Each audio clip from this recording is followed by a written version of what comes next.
Iran America Israel യുദ്ധം ഇന്ത്യക്ക് കൊടുക്കാൻ പോകുന്ന, അല്ലെങ്കിൽ പ്രത്യേകിച്ച് ഇന്ത്യക്കും കേരളത്തിനൊക്കെ എഫക്റ്റ് ചെയ്യാൻ പോകുന്നത് വലിയ രീതിയിലാണ് എന്ന് തുടക്കം മുതലേ പല ആളുകളും പറയുമ്പം അവരെ പുച്ഛിച്ച് തള്ളി, അല്ലെങ്കിൽ അവരെ കളിയാക്കിക്കൊണ്ടിരിക്കുന്ന പല ആളുകളും നമ്മൾ കണ്ടിട്ടുണ്ട്. അപ്പം ആ കളിയാക്കൽക്കൊക്കെ ഏകദേശം ഒരു തീരുമാനമായിട്ടുണ്ട്. ഏത് രീതിയിലാണ് പ്രവാസികൾ, യുദ്ധം കാരണം പ്രവാസികൾ പ്രത്യേകിച്ച് യുദ്ധത്തിൽ എഫക്റ്റ് ആയിട്ടുള്ള കൺട്രീസ് ഏതൊക്കെയാണ്, അതിൻ്റെ ഭാഗമായിട്ട് ഇന്ത്യനെ അല്ലെങ്കിൽ മലയാളികളെ പ്രത്യേകിച്ച് പ്രവാസികൾ ഏത് രീതിയിൽ എഫക്റ്റ് ചെയ്യുന്നു എന്നുള്ളതിൻ്റെ പൂർണ്ണ രൂപം ഇപ്പം പുറത്തോട്ട് വരുന്നുണ്ട്. നമ്മുടെ രാജ്യത്ത് നമ്മുടെ ഈ അവസ്ഥ വന്ന് കഴിയുന്ന സമയത്തും അത് പുറത്ത് പറയാൻ പാടില്ല, അങ്ങനെയൊന്നും മിണ്ടാൻ പാടില്ല, നമ്മൾ പെട്ടിരിക്കട്ടെ, നമ്മൾ ഇരുന്നങ്ങോട്ട് തീർന്നാലും കുഴപ്പമില്ല. ആ ചാൻസ് കൊണ്ട് നമ്മൾ മുതല കണ്ണീരും വെച്ചിട്ട് നാരീ ശക്തി എന്നും പറഞ്ഞ് കള്ളത്തരം വിളിച്ച് പറഞ്ഞു നടക്കുന്ന ലോക രാജ്യ നേതാക്കളാണ് നമുക്കുള്ളത്. വെറും ഒരു കുരുവാക്കി മാറ്റുന്ന രീതിയിൽ കാര്യങ്ങൾ കൈവിട്ട് പോയിക്കൊണ്ടിരിക്കുകയാണ്.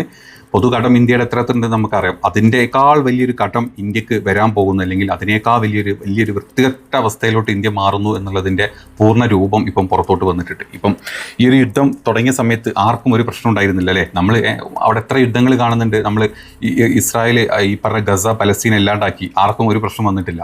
അതുപോലെ തന്നെ ഉക്രൈൻ റഷ്യ യുദ്ധം നടക്കുന്നു, ഇതുവരെ നമ്മുടെ അതൊന്നും എഫക്ട് ചെയ്തിട്ടില്ല. ചെറിയ തോതിലൊക്കെ ചെറിയ സ്റ്റോക്കിലെ മാറ്റങ്ങളും മറിച്ചൊക്കെ വന്നു, അല്ലാണ്ട് നമുക്ക് വലിയ രീതിയിൽ എഫക്ട് ചെയ്തിട്ടില്ല. മറ്റ് പല സംഭവങ്ങളും പല സ്ഥലങ്ങളിൽ നടക്കുന്നു. നൈജീരിയയിൽ നടക്കുന്നു, മറ്റ് ആഫ്രിക്കൻ രാജ്യങ്ങളിൽ നടക്കുന്നു, യമനിലെ യുദ്ധം നടക്കുന്നു, ലെബനോനിലെ യുദ്ധം നടക്കുന്നു. ഇതൊന്നും നമുക്ക് ഇത്രയും കാലം എഫക്ട് ചെയ്തിട്ടില്ല. ഇത് എഫക്ട് ചെയ്തത് ഇറാൻ ആക്രമിച്ച് തുടങ്ങിയപ്പോഴാണ് ഇത് നമുക്ക് എഫക്ട് ചെയ്തത്. കാരണം ഇറാനെ ആക്രമിക്കാൻ അമേരിക്ക തിരഞ്ഞെടുത്ത, അല്ലെങ്കിൽ ഇസ്രായേൽ തിരഞ്ഞെടുത്ത രാജ്യങ്ങളും അവരെടുത്ത മാർഗങ്ങളുമാണ് ഇപ്പം നമുക്ക് എല്ലാവർക്കും ഏറ്റവും കൂടുതൽ എഫക്ട് വന്നിട്ടുള്ളത്. നമുക്കറിയാം, ഇന്ത്യ എന്ന് പറഞ്ഞ രാജ്യം ഇപ്പം ഓയിൽ എടുത്തു കഴിഞ്ഞാൽ, ക്രൂഡ് ഓയിൽ എന്ന സംഭവം എടുത്തു കഴിഞ്ഞാൽ, അല്ലെങ്കിൽ ഗ്യാസ്, അതായത് നാച്ചുറൽ ഗ്യാസിൻ്റെ കാര്യങ്ങൾ എടുത്തു കഴിഞ്ഞാൽ ഇന്ത്യ 90% ഇന്ത്യ ഇമ്പോർട്ട് ചെയ്യുന്ന രാജ്യമാണ്. നമ്മൾ എക്സ്പോർട്ടിങ് രാജ്യമല്ല, ഇമ്പോർട്ട് ചെയ്യുന്നതാണ്. ഈ ഇമ്പോർട്ട് ചെയ്യുന്നതിൻ്റെ ഒരു വലിയ പെർസെൻറ്റേജ് വരുന്നത് ഈ ഇറാൻ ത്രൂ, അല്ലെങ്കിൽ ഹോർമോസ് കടലെടുക്ക് വഴിയാണ്. ഇതൊരൊറ്റ നടച്ചു കഴിഞ്ഞാൽ ഇന്ത്യക്ക് കിട്ടാൻ പോകുന്ന എഫക്റ്റ് എത്ര വലുതാണെന്ന് ചിന്തിച്ചാൽ മതി. ഈ ഓയിൽ പ്രതിസന്ധി വരുന്ന സമയത്ത് ഏതൊക്കെ രീതിയിലാണ് നമ്മുടെ രാജ്യത്തെ ഉൽപ്പാദനത്തിനെ ബാധിക്കുന്നത്. ഈ ഉൽപ്പാദനത്തിനെ ബാധിക്കുന്ന സമയത്ത് തന്നെ സർവീസസിനെ ബാധിക്കുന്നത്. ഈ സർവീസസിനെ ബാധിക്കുന്ന സമയത്ത് തന്നെ അത് GDP-നെ പോയി ഹിറ്റ് ചെയ്തിട്ട് നമ്മൾ 4ാം സ്ഥാനത്തിന് നമ്മൾ 6ാം സ്ഥാനത്തായിട്ടുണ്ട്. നമ്മുടെ ഗ്രോത്ത്, GDP ഗ്രോത്തിൽ വലിയ രീതിയിലുള്ള ഇടിവ് നമുക്ക് വന്നിട്ടുണ്ട്. അതേ സ്ഥാനത്ത് തന്നെ ഈ അമേരിക്കൻ ഡോളറിൻ്റെ ഡിമാൻഡ് കൂടുന്നതനുസരിച്ച് നമ്മുടെ രൂപയുടെ മൂല്യം എത്രത്തോളമാണ് ഇടിഞ്ഞതെന്ന് നിങ്ങൾ കണ്ടിട്ടുണ്ട് അല്ലേ. പ്രത്യേകിച്ച് ഏഷ്യൻ രാജ്യങ്ങൾ എടുത്തു കഴിഞ്ഞാൽ, നമ്മൾ ബംഗ്ലാദേശിനെടുത്തോ, നിങ്ങൾ പാകിസ്ഥാൻ എടുത്തോ, നിങ്ങൾ നേപ്പാളിനെടുത്തോ, നിങ്ങൾ ശ്രീലങ്കനെടുത്തോ, ഈ രാജ്യങ്ങളുടെ ഇപ്പോൾ കറൻസിനെ എഫക്റ്റ് ചെയ്യുന്നതിനേക്കാളും വലിയ പെർസെൻറ്റേജിലാണ് ഇന്ത്യക്ക് ഇത് എഫക്റ്റ് ചെയ്തുകൊണ്ടിരിക്കുന്നത്. അതിൻ്റെ ഒരു ചാർട്ട് തന്നെ എടുത്ത് നോക്കിയാൽ മനസ്സിലാവും. നമുക്കാണ് ഏറ്റവും കൂടുതൽ നമ്മുടെ റുപ്പീസിനാണ് ഇത് ഏറ്റവും കൂടുതൽ ഇടിവ് സംഭവിച്ചുകൊണ്ടിരിക്കുന്നത്. നമ്മുടെ നയതന്ത്രങ്ങളോ അല്ലെങ്കിൽ നമ്മുടെ ഫിനാൻഷ്യൽ മാനേജ്മെൻറ്റ് എത്രത്തോളം ഉണ്ട് നമുക്കറിയാം അല്ലേ. നിർമ്മലാ സീതാരാമൻ വന്നിട്ട് വെറുതെ 4 കുരച്ചതുകൊണ്ട് മാത്രം കാര്യമില്ല. രാജ്യം മൊത്തം കടത്തിൽ കെണിയിൽ വിട്ടിരിക്കുകയാണ് എന്നുള്ളത് രാജ്യത്തെ ചോറ് തിന്നുന്ന ആൾക്കാർക്ക് അറിയാം, ചാണകം തിന്നോർക്ക് അറിഞ്ഞിട്ടില്ലെങ്കിലും. അപ്പം ആ രീതിയിലാണ് നമ്മൾ പോയിക്കൊണ്ടിരിക്കുന്നത്.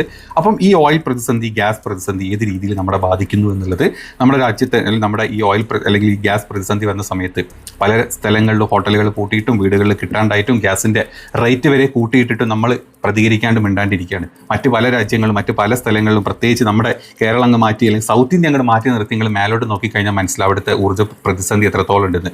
പെട്രോൾ അടിക്കാൻ വേണ്ടിയിട്ട് ആളുകൾ ഒരു ദിവസമൊക്കെ ക്യൂ നിന്നിട്ടാണ് ഗുജറാത്തിലും, അല്ലെങ്കിൽ മോദിയുടെ സ്വന്തം നാട്ടിൽ വരെ ആൾക്കാർ ക്യൂ നിൽക്കുന്നത്. മോദിയുടെ നാട്ടിൽ നിന്ന് ആളുകൾ പലായനം ചെയ്ത് പോകുന്നതിൻ്റെ വീഡിയോ നമ്മൾ കഴിഞ്ഞ വീഡിയോയിൽ കാണിച്ചു തന്നിട്ടുണ്ട്. അത് മൊത്തത്തിൽ നമ്മുടെ രാജ്യത്തിനെ എഫക്ട് ചെയ്തുകൊണ്ടിരിക്കുന്നുണ്ട്. ഇത് നമ്മുടെ രാജ്യത്തിൻ്റെ സമ്പദ് വ്യവസ്ഥനെ എത്രത്തോളം തകർക്കും എന്നുള്ളത് നിങ്ങൾ വെറുതെ ചിന്തിച്ച് കഴിഞ്ഞാൽ നിങ്ങൾക്ക് മനസ്സിലാവും. അതൊരു കാര്യം. ഇനി രണ്ടാമത്, നമ്മൾ ഏറ്റവും കൂടുതൽ നമ്മുടെ നാട്ടിൽ ഇന്ത്യ കൃഷി ചെയ്തിട്ട് ജീവിക്കുക, അല്ലെങ്കിൽ ഇന്ത്യയുടെ ഒരു കൃഷിയുടെ ഭാഗം എത്രത്തോളം വലുതാണ് നമുക്കറിയാം. നമ്മുടെ GDP-യുടെ മാത്രമല്ല, നമ്മുടെ നാട്ടിലെ ആൾക്കാർക്ക് തിന്നുന്നവരെ നമുക്ക് ധാന്യങ്ങളും ബാക്കി എല്ലാ കാര്യങ്ങളും പാസീവായി നമുക്ക് കിട്ടുന്നുണ്ടെങ്കിൽ, നമ്മുടെ ഫുഡ് ഡിപ്പാർട്ട്മെൻറ്റ് വഴി നമുക്ക് കിട്ടുന്നുണ്ടെങ്കിൽ, അത് കിട്ടണമെങ്കിൽ കൃഷി ചെയ്യണമെങ്കിൽ നമ്മുടെ രാജ്യത്ത് കൃഷി ചെയ്യുന്നതിൻ്റെ ഏറ്റവും കൂടുതൽ ഫെർട്ടിലൈസേഴ്സ് മാത്രമല്ല, കൃഷിയുടെ അല്ലെങ്കിൽ ഇതിനെ സംബന്ധിച്ച് വരുന്ന പല പ്രൊഡക്റ്റുകളിലും നമ്മൾ ഏറ്റവും കൂടുതൽ ഇമ്പോർട്ടാണ് ചെയ്യുന്നത്, നമ്മൾ എക്സ്പോർട്ടല്ല ചെയ്യുന്നത്. നമ്മളിവിടെ കൃഷി ഉണ്ടാക്കിയിട്ട് നമ്മൾ എക്സ്പോർട്ട് ചെയ്യുന്നുണ്ട് ധാന്യങ്ങൾ. പക്ഷേ ഇത് ഉണ്ടാക്കാനുള്ള ഫെർട്ടിലൈസേഴ്സും ബാക്കി വളങ്ങൾ ഒരുപാട്, ഒരു നോർമൽ വളങ്ങൾ അതിൻ്റെ ഒരു 50% മേലെ നമ്മൾ ഇമ്പോർട്ട് ചെയ്യുന്നുണ്ട്.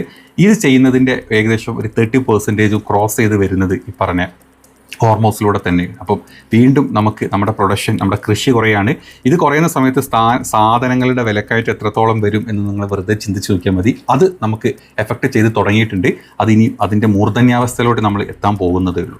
ഇത് രണ്ടും കോമൺ ആയിട്ട് മൊത്തം രാജ്യങ്ങൾക്കും സംഭവിക്കുന്ന പ്രശ്നങ്ങളൊക്കെ തന്നെയാണ്. ഇനി നമ്മുടെ പ്രവാസികളെ, നമ്മുടെ കേരളത്തിന് ഏത് രീതിയിൽ എഫക്ട് ചെയ്യുമെന്ന് ചോദിച്ചു കഴിഞ്ഞാൽ മിണ്ടാൻ പാടില്ല എന്ന നമ്മുടെ പല പ്രവാസി പ്രമുഖ നേതാക്കളും അങ്ങ് UAE ഇരുന്നിട്ടൊക്കെ പറഞ്ഞിരുന്നത്. ഞങ്ങൾക്ക് താങ്ങും തണലുമായിട്ട് ഞങ്ങളുടെ ഷെയ്ഖുമാരുണ്ട്, അല്ലെങ്കിൽ ഞങ്ങളുടെ അറബി ഷെയ്ഖുമാരും ഒക്കെ ഉണ്ട്, അതുകൊണ്ട് ഞങ്ങൾ അവർക്ക് വേണ്ടിയിട്ട് കിടന്ന് എന്ത് പണിയെടുക്കും, ഞങ്ങൾക്ക് ഒരു പ്രശ്നമില്ല, ഞങ്ങൾ ഫുൾ സ്ട്രോങ്ങിൽ നിൽക്കുന്നുണ്ടെന്ന് പറഞ്ഞ സകലവുമാരും നിങ്ങളുടെ മുമ്പിൽ മറച്ചു വെച്ചിട്ടുള്ള കാര്യങ്ങൾ അവിടുത്തെ സാധാരണ ജോലിക്കാർക്ക് ഇപ്പോൾ എഫക്ട് ചെയ്ത് തുടങ്ങിയിട്ടുണ്ട്. നിങ്ങൾ ഓരോ മേഖലകൾ നിങ്ങൾ എടുത്തോ, നിങ്ങൾ ഏറ്റവും കൂടുതൽ റെമിറ്റൻസ്, അതായത് നമുക്ക് വിദേശത്ത് നിന്ന് ഇങ്ങോട്ട് സാധനം, അല്ലെങ്കിൽ ഈ രാജ്യത്തെ അല്ലെങ്കിൽ പ്രത്യേകിച്ച് കേരളത്തിലുള്ള ആളുകൾക്ക് ഏറ്റവും കൂടുതൽ നമ്മുടെ കേരള GDPയുടെ, ഇന്ത്യൻ GDPയുടെ ഏറ്റവും വലിയൊരു പെർസെൻറ്റേജ് അവിടെ നിന്നാണെങ്കിലും കേരള GDPയുടെ ഏറ്റവും വലിയ പെർസെൻറ്റേജ് എന്ന് പറഞ്ഞാൽ ഈ പുറത്തുനിന്ന് വരുന്ന മണിയാണ്, പ്രത്യേകിച്ച് ഗൾഫിൽ നിന്ന് വരുന്ന മണി. നമ്മുടെ രാജ്യത്തെ നമ്മുടെ രാജ്യം എന്ന് ഉദ്ദേശിച്ച് കേരളത്തിൽ ഒരുപാട് കുടുംബങ്ങൾക്ക് ദിവസം ജീവിക്കണമെങ്കിൽ ഗൾഫിലത്തെ പൈസ വന്നിട്ടാണ് ജീവിച്ചത്. അത് എത്ര വലിയ എമൗണ്ടാണ് കുറയാൻ പോകുന്നത് നിങ്ങൾക്കറിയാം. 2008-ലും 2016-ലുമായിരുന്നു മുമ്പ് സാമ്പത്തിക മാന്ദ്യം വന്നിട്ടുള്ളത്. ആ സമയത്ത് തന്നെ എത്രത്തോളം എഫക്ട് ചെയ്ത് അതിനേക്കാൾ വലിയ രീതിയിൽ ഗൾഫ് ഒരു സാമ്പത്തിക മാന്ദ്യത്തിലോട്ട് പോകുന്ന ഒരു അവസ്ഥയാണ് ഇപ്പോൾ നമ്മൾ കാണുന്നത്. അവിടുത്തെ വിദേശ അതായത് വിദേശത്ത് നിന്ന് വരുന്ന പൈസ, അതായത് മാസം അയച്ചു കൊടുക്കുന്ന പൈസ, ഞാൻ പറഞ്ഞ വലിയ ഇൻവെസ്റ്റ്മെൻറ്റുകളുടെ കാര്യമില്ല ഞാൻ പറഞ്ഞത്, അവിടെ നിന്ന് ഇങ്ങോട്ട് അയച്ച് ഇവിടുത്തെ കുടുംബം ജീവിച്ചുകൊണ്ടിരിക്കുന്ന അവസ്ഥകളിൽ അത് നല്ല രീതിയിൽ എഫക്ട് ചെയ്ത് തുടങ്ങിയിട്ടുണ്ട്. അതെങ്ങനെ എഫക്ട് ചെയ്യുന്നു? UAE ആളുകളുടെ ജോബ് സെക്യൂരിറ്റി വളരെ രീതിയിൽ അത് സ്കാറ്റേർഡ് ആയിട്ടിരിക്കുന്ന അവസ്ഥയാണ്. പലർക്കും ജോലി നഷ്ടപ്പെട്ടു. ഒരുപാട് പേരുടെ ശമ്പളം കഴിഞ്ഞ് 2 മാസങ്ങളായിട്ട്, യുദ്ധം തുടങ്ങിയ ആ മാസം മുതൽ 2 മാസങ്ങളായിട്ട് ഹോൾഡാണ്. കുറേ പേരോട് നിർബന്ധിത ലീവിന് ലീവ് എടുത്ത് നിങ്ങൾ വിട്ടുപോ, നിങ്ങൾ എവിടെയെങ്കിലും പോ, ശമ്പളം തരാൻ പറ്റുന്നില്ല എന്ന് പറഞ്ഞ അവസ്ഥ. എന്നിട്ട് പോലും UAE വിടാണ്ട് അവിടെ കടിച്ചു തൂങ്ങിയിരിക്കുന്നത്, മിസൈലുകൾ പോയാലും വേണ്ടില്ല, അവിടെ എന്ത് വന്ന് പൊട്ടിയാലും വേണ്ടില്ല, പട്ടിണി കിടന്നാലും വേണ്ടില്ല, അവിടെ പിടിച്ചു നിൽക്കുന്നത്. തിരിച്ചിങ്ങോട്ട് വന്നു കഴിഞ്ഞാൽ ഇവിടെ ഒരു മണ്ണാങ്കട്ടി എടുത്ത് വെച്ചിട്ടില്ല നമ്മുടെ ഒരു ഗവൺമെൻറ്റും, കേരളം ഭരിക്കുന്നവരാണെങ്കിലും ഇന്ത്യ ഭരിക്കുന്നവരെ. കാരണം നമ്മളിപ്പോഴും നാരി ശക്തി എന്നും പറഞ്ഞിട്ട് ഇല്ലാത്ത ബില്ലിൻ്റെ പേരും പറഞ്ഞിട്ട് ആളുകളെ മുതല കണ്ണീര് കാണിച്ച് പറ്റിച്ചുകൊണ്ടിരിക്കുക. ഇവിടെ അമ്മാതിരി പരിപാടികളാണ്. ഇവിടെ നോർത്ത് ഇന്ത്യയിൽ പോകുമ്പോൾ വെളുപ്പിച്ചിട്ടും, സൗത്ത് ഇന്ത്യയിൽ പ്രത്യേകിച്ച് തമിഴ്നാട്ടിലോട്ട് വരുമ്പോൾ കറപ്പിച്ചിട്ടും മേക്കപ്പ് ഇട്ടിട്ട് മറ്റേ ഈ കവലപ്രസംഗം നടത്തിക്കൊണ്ടിരിക്കുന്ന രാജ്യ തലവനെ നമ്മൾ കണ്ടുകൊണ്ടിരിക്കുന്നത്. അല്ല, രാജ്യത്തെ എഫക്ട് ചെയ്തുകൊണ്ടിരിക്കുന്ന കാര്യങ്ങൾ, അല്ലെങ്കിൽ രാജ്യത്ത് ഇനി വരാൻ പോകുന്ന ഒരു വലിയ ക്രൈസിസിനെ പറ്റി മാനേജ്മെൻറ്റും കാര്യങ്ങളും ചർച്ച ചെയ്യാൻ നേരമില്ല. ഇവിടെ കുറേ കവലപ്രസംഗങ്ങളും കുത്തിത്തിരിപ്പും കുന്നായ്മ ഉണ്ടാക്കി ഭരണം പിടിച്ചെടുക്കാൻ വേണ്ടിയിട്ട് ഉള്ള ബന്ധപ്പാടിലാണ് നമ്മുടെ രാജ്യത്തെ നേതാക്കൾ ഇപ്പോൾ ഉള്ളത്. അതവിടെ നിൽക്കട്ടെ. അപ്പം ഇനി ഇത്തരത്തിലുള്ള ആളുകൾ അവിടെ നിന്ന് വിട്ട് വരാണ്ട് ഇങ്ങോട്ട് വന്നിട്ടും കാര്യമില്ല, വന്നിട്ട് ഇവിടെ ഒന്നും ചെയ്യാനില്ല. അതുകൊണ്ട് തന്നെ അവിടെ കട്ടിച്ച് തൂങ്ങിയിരിക്കുക. എങ്ങനെയെങ്കിലും യുദ്ധം മാറി വീണ്ടും നല്ലൊരു സ്ഥിതിയിലോട്ട് ഈ പറഞ്ഞ രാജ്യങ്ങൾ എത്തിയിട്ട് ഞങ്ങൾക്ക് കിട്ടുന്ന പൈസ കൊണ്ട് ഞങ്ങൾക്ക് കുടുംബം പോറ്റണം, നാട് പോറ്റണം, അല്ലെങ്കിൽ ഞങ്ങളെ തന്നെ പോറ്റണം എന്നുള്ള അവസ്ഥ. പക്ഷെ അത് ആ ഒരു അവസ്ഥയിലോട്ട് എത്തുക എന്നുള്ളത് ഇനി വലിയ ഒരു ടാസ്ക് തന്നെയാണ്. ഈ ജോലി പോയവരുടെ എണ്ണം കൂടിക്കൊണ്ടിരിക്കുന്നു, ശമ്പളം കിട്ടാത്തവരുടെ എണ്ണം കൂടിക്കൊണ്ടിരിക്കുന്നു. ഇതെല്ലാം നിർത്തി തിരിച്ച് വരാമെന്ന് വെച്ച് കഴിഞ്ഞാൽ അവിടെ ഹോൾഡ് ആയിട്ടുള്ള പൈസ, അല്ലെങ്കിൽ അവിടെ ഞങ്ങൾ ഇട്ടിട്ടുള്ള പൈസ, അല്ലെങ്കിൽ കമ്പനി ഞങ്ങൾക്ക് തരാനുള്ള, പിരിഞ്ഞു പോകുമ്പോൾ തരാനുള്ള, നമ്മൾ ഇവിടെ PF എന്ന് പറഞ്ഞ പോലെ അവിടുത്തെ ഒരു എൻഡ് ഓഫ് സർവീസ് ബെനിഫിറ്റ്സ് ഉണ്ടാകും കുറച്ച്. ആ ബെനിഫിറ്റ്സ് കിട്ടുമോ കിട്ടില്ലേ എന്നുള്ള പേടിയിൽ അവിടുന്ന് തിരിച്ചു വരാൻ പറ്റാത്ത അവസ്ഥയിൽ നിൽക്കുന്ന ഒരു വലിയ പ്രവാസി കൂട്ടമാണ് അവിടെ ഉള്ളത്. അപ്പോൾ ആ തുറന്ന് എന്തെങ്കിലും ഇതിനെപ്പറ്റി കുറ്റങ്ങൾ പറഞ്ഞു കഴിഞ്ഞാൽ സ്പോട്ടിലെടുത്ത് ജയിലിൽ അവിടെ ഇട്ടു. അതുകൊണ്ട് അതും പറയാൻ പറ്റാത്ത അവസ്ഥ.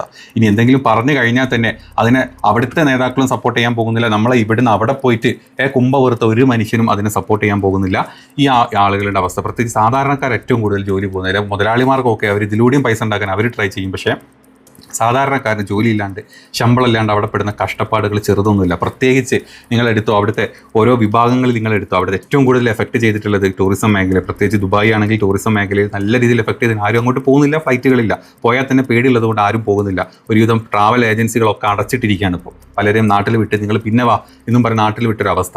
ഈ ട്രാവൽ ഏജൻസി അവിടെ ഇവൻറ്റ് മാനേജ്മെൻറ്റ് ടീമുകൾ, ഏറ്റവും കൂടുതൽ ഇവൻറ്റ് മാനേജ്മെൻ്റ് ആയിട്ട് അവിടെ കാര്യങ്ങൾ ചെയ്യുന്ന നമ്മളെ മലയാളികളാണ്. അവിടെ ഒരു ഇവൻറ്റുകളും പ്രോപ്പറായിട്ട് നടക്കുന്നില്ല, എല്ലാം ക്യാൻസൽഡാണ്. അതുകൊണ്ട് അവർക്ക് ഭയങ്കരമായിട്ടുള്ള രീതിയിൽ ഇവൻറ്റ് മാനേജ്മെൻറ്റ് ടീമിന് ഇത് എഫക്ട് ചെയ്തിട്ടുണ്ട്. പിന്നെ ഓയിൽ ആൻഡ് ഗ്യാസ് ഫീൽഡിൽ വർക്ക് ചെയ്യുന്ന ആളുകൾ, പല സ്ഥലത്തും ഓയിൽ കുമിഞ്ഞു കൂടിയിരിക്കുക, വിടാൻ പറ്റുന്നില്ല, ഹോർമോസിലൂടെ സംഭവം പാസ് ചെയ്ത് പോകുന്നില്ല. പല സ്ഥലത്തും ഹോൾഡാണ്. പ്രത്യേകിച്ച് ഖത്തർ പോലത്തെ സ്ഥലത്ത്, ദുബായ് അത്ര ഇല്ലെങ്കിലും ഖത്തർ, സൗദി, ഈ സ്ഥലങ്ങളൊക്കെ ഇത് ഹോൾഡ് ആയതുകൊണ്ട് അതിൽ വർക്ക് ചെയ്യുന്ന ഒരുപാട് ആളുകൾ പെട്ടിരിക്കുന്ന ഒരവസ്ഥ. ഇവൻറ്റും ഇനി ലോജിസ്റ്റിക്സ്, മറ്റ് രീതിയിലുള്ള ലോജിസ്റ്റിക്സ്, അതായത് ഈ ചരക്ക് വിനിമയങ്ങൾ, ചരക്ക് കയറ്റുന്നതും ചരക്ക് ഇറക്കുന്നതുമായിട്ടുള്ള, ഇപ്പം ദുബായിലെ പോർട്ടും അല്ലെങ്കിൽ ജബലലി പോലത്തെ പോർട്ട്, അബുദാബി പോർട്ട്, ഇങ്ങനെ പല സ്ഥലങ്ങളിലും ജോലി ചെയ്യുന്ന ആളുകൾ, ഇതിനെ റിലേറ്റ് ചെയ്തിട്ട് ലോജിസ്റ്റിക് കമ്പനികളിൽ വർക്ക് ചെയ്യുന്ന ആളുകൾ, ഇവരുടെ ഒക്കെ കാര്യങ്ങൾ വല്ലാത്തൊരു അവതാളത്തിൽ മുന്നോട്ട് പോയിക്കൊണ്ടിരിക്കുന്ന ഒരവസ്ഥയാണ്. അപ്പം ഇതൊക്കെ എഫക്റ്റ് ചെയ്തിട്ട് വാ തുറക്കാൻ പറ്റാണ്ടിരിക്കുകയാണ് നമ്മുടെ പ്രവാസികൾ. അവിടെ വിട്ടിങ്ങോട്ട് വന്നിട്ട് ഇവിടെ ഞാൻ പറഞ്ഞ ഒരു മണ്ണാങ്കട്ടി എടുത്ത് വെച്ചിട്ടില്ല. അതുകൊണ്ട് അതും നടക്കാൻ പോകാത്തൊരു കാര്യമാണ്. അതങ്ങനെ സ്റ്റക്കായി നിൽക്കുന്ന, അല്ലെങ്കിൽ ഈ ഗൾഫ് കൺട്രി എന്ന് പറഞ്ഞ ആ ഒരു വലിയ സംഭവം മൂക്കുകുത്തിയിരിക്കുന്ന ഒരവസ്ഥ ഇപ്പോൾ. ഇതേ കൂട്ടത്തിൽ തന്നെ നമ്മൾ ഇവിടുന്ന് എക്സ്പോർട്ട് ചെയ്യുന്ന കുറേ കാര്യങ്ങളുണ്ട്, അതുപോലും പ്രോപ്പറായിട്ട് നടക്കുന്നില്ല. ഏറ്റവും കൂടുതൽ തുണിത്തരങ്ങൾ നമ്മൾ ഇവിടുന്ന് എക്സ്പോർട്ട് ചെയ്യുന്നതാണ് ഗൾഫ് കൺട്രീസിൽ ഏറ്റവും കൂടുതൽ യൂസ് ചെയ്യുന്നത്, അല്ലെങ്കിൽ മറ്റ് റിലേറ്റഡ് കൺട്രീസിൽ പോകുന്നത് ഏറ്റവും കൂടുതൽ നമ്മൾ ഇവിടുന്ന് വീട്ടിലെ ജ്വൽസും ഈ പറഞ്ഞ ഡ്രസ്സുകളും കാര്യങ്ങളും അതൊന്നും ഇപ്പം ക്രോസ് ചെയ്ത് അങ്ങോട്ട് പോകുന്നില്ല. അത് നമ്മുടെ ഇവിടെയും വലിയ രീതിയിൽ എഫക്ട് ചെയ്യുന്നുണ്ട്, അവിടെയും അത് റിലേറ്റ് ചെയ്ത് ജോലി ചെയ്യുന്ന ആൾക്കാർക്കും അത് വലിയ രീതിയിൽ എഫക്ട് ചെയ്തിട്ടുണ്ട്. ഇനി അത് മാത്രമല്ല, കൺസ്ട്രക്ഷൻ ഫീൽഡ്, ഇപ്പം ദുബായിലെ പല കൺസ്ട്രക്ഷൻസും സ്റ്റോപ്പ് ചെയ്തിരിക്കുന്ന അവസ്ഥയാണ്. കാരണം അവിടെ ഏറ്റവും കൂടുതൽ വർക്ക് ചെയ്യുന്നത് ഇന്ത്യൻസ് ആണ്, പ്രത്യേകിച്ച് നോർത്ത് ഇന്ത്യൻസ് ഒരുപാട് പേര്, ബംഗാളീസും മലയാളികളൊക്കെ ഉണ്ട് ഈ കൺസ്ട്രക്ഷൻ ഫീൽഡ് വർക്ക് ചെയ്യുന്നത്. ഈ കൺസ്ട്രക്ഷൻ ഒന്ന് സ്റ്റോപ്പ് ചെയ്താൽ ഇതിനെ റിലേറ്റ് ചെയ്തിട്ടുള്ള റോ മെറ്റീരിയലിൽ ജീവിക്കുന്ന ഒരുപാട് പേരുണ്ട്, റോ മെറ്റീരിയൽ സപ്ലൈ ചെയ്യുന്ന ആൾക്കാർ, ഇവർക്ക് എല്ലാവർക്കും ഇത് എഫക്ട് ചെയ്തിട്ടുണ്ട്. എല്ലാവർക്കും എഫക്ട് ചെയ്തിട്ടുണ്ട്. ഏകദേശം വിദേശത്തു നിന്ന് ഇങ്ങോട്ട് വരുന്ന 8.5 ലക്ഷം കോടി USDക്കാണ് നമുക്ക് ഇനി എന്താ പറയുക, അതിലാണ് എഫക്റ്റ് ചെയ്യാൻ പോകുന്നത്. അത് ഏത് രീതിയിൽ രാജ്യത്തിനെ ബാധിക്കും, പ്രത്യേകിച്ച് നമ്മുടെ സംസ്ഥാനത്തിനെ ബാധിക്കും എന്നുള്ളത് നിങ്ങൾ വെറുതെ ഒന്ന് ചിന്തിച്ച് നോക്കിക്കഴിഞ്ഞാൽ നിങ്ങൾക്ക് മനസ്സിലാവും. ഇനി ഈ സാലറി ഡിലേയും ഈ പറഞ്ഞ ഫോസ്റ്റ് ലീവും ഈ കാര്യങ്ങളൊക്കെ ഉണ്ടായിട്ട് ഇങ്ങോട്ട് വരാൻ പോലും പറ്റാണ്ട് പെട്ടിരിക്കുന്ന, അല്ലെങ്കിൽ അവിടുന്ന് വന്ന ആളുകൾ തിരിച്ചു പോകാൻ പറ്റാണ്ടിരിക്കുന്ന ഒരു വലിയ പ്രതിസന്ധിയും കൂടെ നമ്മുടെ മുമ്പിൽ ഇപ്പോൾ കണ്ടുകൊണ്ടിരിക്കുന്നുണ്ട്. ഇതിൻ്റെ ഭാഗമായിട്ട് തന്നെ വിദേശത്തുനിന്നുള്ള പൈസ വന്നിട്ട് ഇവിടെ പലതരത്തിലുള്ള റിയൽ എസ്റ്റേറ്റ് എന്താ പറയുക ബിസിനസ്സുകൾ നടക്കണം, മറ്റ് പല രീതിയിലുള്ള ഇൻവെസ്റ്റ്മെൻറ്റുകൾ ഇവിടെ നടന്നുകൊണ്ടിരിക്കണം, അല്ലെങ്കിൽ അവിടെ നിന്ന് വന്ന പൈസ വന്നിട്ട് ഇവിടെ ഉണ്ടായിരുന്ന പല ബിസിനസ്സുകളും കംപ്ലീറ്റ്ലി ഓൺ ഹോൾഡായി കിടക്കുന്നുണ്ട്. ഇത് എത്ര പേരുടെ ജീവിതത്തിനാണ് എഫക്റ്റ് ചെയ്യുന്നത് എന്നുള്ളത് അത് ചെയ്യുന്ന ആൾക്കാർക്ക് അറിയാം. ഈവൻ ആ ആളുകൾ വന്നിട്ട് നമ്മുടെ താഴത്ത് വന്ന് കമൻറ്റ് ഇടാൻ വരെ അവർക്ക് പേടി, അതിട്ടാൽ വരെ അവർക്ക് വേറെ രീതിയിൽ അത് നെഗറ്റിവിറ്റി വരുമോ എന്നുള്ള പേടിയുള്ള ആളുകളുണ്ട്. അപ്പോൾ ഇതൊക്കെ നമ്മൾ പല വീഡിയോകളിലും പറയുമ്പോൾ നമ്മളെ കുറ്റം പറയാൻ ഒരുപാട് പേര് വരും. ഞാൻ ഈ വീഡിയോ സംഖ്യകൾ കാണണമെന്ന് പറയുന്നില്ല, കാരണം സംഖ്യകളുടെ പെർസെൻറ്റേജ് വളരെ കുറവാണ് അവിടെ പോയിട്ട് നന്നായിട്ടുള്ളത്. എന്നാൽ അവിടെ പോകാറില്ല, സംഖ്യകൾ ഇവിടെ പട്ടിണി കിടക്കുന്നവന്മാർ. ഇവന്മാർക്ക് എഫക്റ്റ് ചെയ്യണമെങ്കിൽ ഞാൻ തുടക്കത്തിൽ പറഞ്ഞ കാര്യങ്ങൾ വരണം. ഈ ഓയിൽ ക്രൈസിസും ഗ്യാസ് ക്രൈസിസും അല്ലെങ്കിൽ ഇത്തരത്തിലുള്ള ക്രൈസിസും കാര്യങ്ങളും വരുന്ന സമയത്ത് നമുക്ക് ഇവിടെ സാധനങ്ങളുടെ വില കൂടി, ഓൾറെഡി സാധനങ്ങളുടെ വില ഒക്കെ കൂടി തുടങ്ങിയിട്ടുണ്ട്. നമുക്ക് ഇവിടെ പാചകവാതങ്ങൾ കിട്ടാണ്ട് അതിന് പൈസ കൂടി, പെട്രോളിന് പൈസ കൂടി, ഒക്കെ കൂടി എല്ലാത്തിനും കൂട്ടിയിരിക്കുകയാണ്. അത് മാത്രമേ സംഖ്യകൾക്ക് എഫക്ട് ചെയ്യുന്നുള്ളൂ. അതല്ലാണ്ട് വിദേശ പൈസ വന്നിട്ട് ഉള്ള ബുദ്ധിമുട്ടും കാര്യങ്ങളും സംഖ്യകൾക്ക് എഫക്ട് ചെയ്യുന്നില്ല. അപ്പം അതും കൂടെ ഞാൻ പറയണം. സംഖ്യകൾ ഇത് കണ്ട് വെറുതെ കുരുപൊട്ടാൻ നിൽക്കണ്ട, നിങ്ങൾക്ക് പൊട്ടി തുടങ്ങിയതേ ഉള്ളൂ. പക്ഷേ യഥാർത്ഥത്തിൽ ഇത് എഫക്ട് ചെയ്ത മറ്റു കുറേ ആളുകളുണ്ട്, അവരെ പറ്റിയാണ് ഞാൻ ഈ വീഡിയോയിൽ സംസാരിച്ചിട്ടുള്ളത്. ഇനി ഞാൻ വിട്ടുപോയ ഒരുപാട് പോയിന്റുകളുണ്ട് കേട്ടോ. ഈ ഒരു എഫക്ട്, ഈ ഒരു കാര്യത്തിൽ വിട്ടുപോയിട്ടുള്ള ഒരുപാട് പോയിന്റുകളുണ്ട്. പക്ഷെ ഒന്ന് പറയണം തോന്നി ചില ആളുകളുടെ കമൻറ്റുകളും ചില വീഡിയോസും കണ്ട സമയത്ത്. ശരി.